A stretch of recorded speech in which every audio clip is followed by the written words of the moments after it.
think the first is you need to work, depending upon how well you want to do, and particularly if you're starting a company, you need to work super hard. So what does super hard mean? Well, when my brother and I were starting our first company, instead of getting an apartment, we just rented a small office and we slept on the couch. And we showered at the YMCA, and we're so hot up we had just one computer. So the website was up during the day, and I was coding at night, 7 days a week, all the time. And I sort of briefly had a girlfriend in that period, and in order to be with me, she had to sleep in the office. So work hard, like every waking hour. That's the thing I would say particularly if you're starting a company. And I mean, if you do simple math, you say like, okay, if somebody else is working 50 hours and you're working 100, you'll get twice as much done in the course of a year as the other company. The other thing I'd say is that if you're creating a company or if you're joining a company, the most important thing is to attract great people. So either join a group that's amazing that you really respect, or if you're building a company, you've got to gather great people. I mean, all a company is a group of people that have gathered together to create a product or service. And so depending upon how talented and hardworking that group is, and the degree to which they are focused cohesively in a good direction, that will determine the success of the company. So do everything you can to gather great people if you're creating a company.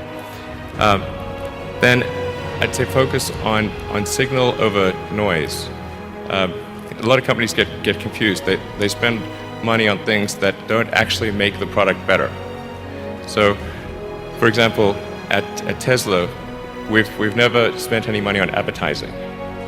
We put all of the money into R&D and manufacturing and design to try to make the car as good as possible. And I think that's the way to go. So, for any given company, just keep thinking about, are these efforts that people are expending, are they resulting in a better product or service? And if they're not, stop those efforts. And then the final thing is to sort of don't just follow the trend.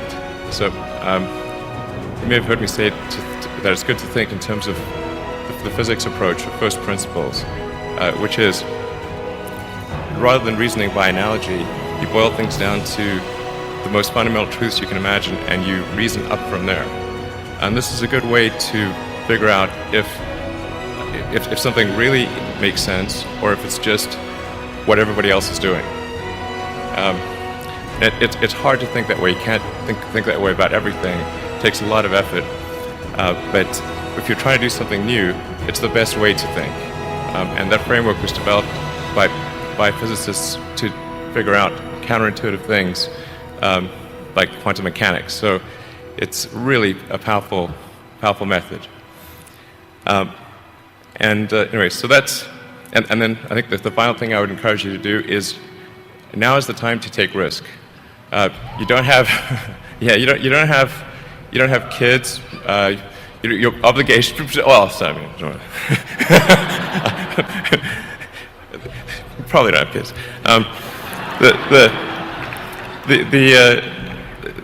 But as you get older, your obligations increase. So and once you have a family, you start taking risk not just for yourself but for your family as well. It gets much harder to do things that might not work out. So now is the time to do that before you have those obligations. So I would encourage you to take risks now. Do something bold. You won't regret it. Thank you.